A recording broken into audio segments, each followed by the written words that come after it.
x power 2 by 3 equal to 25. Find the value of x.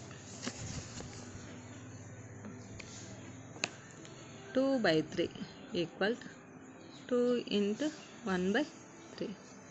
X power 2 into 1 by 3 equal to 25.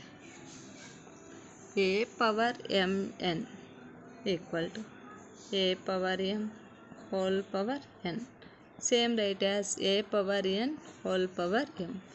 This just changing x power 1 by 3 whole square equal to 25 plus or minus 5. 25 5 square equal to plus or minus 5 whole square.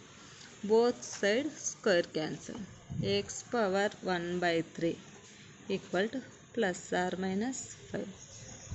So apply both side cubed plus or minus 5 whole cube. X power 1 by 3 into 3. Same formula, mn equal to m into n.